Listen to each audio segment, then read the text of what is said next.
తన ప్రాణాలే నీవని ధర్మేచగా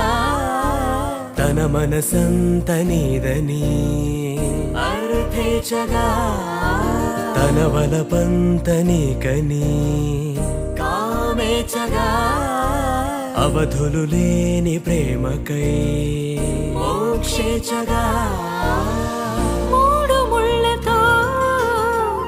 7 అడుగుల అగ్ని సాక్షిగా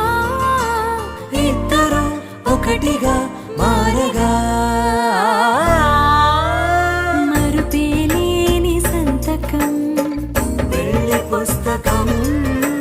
మరు జన్మకి తొలి స్వాగతం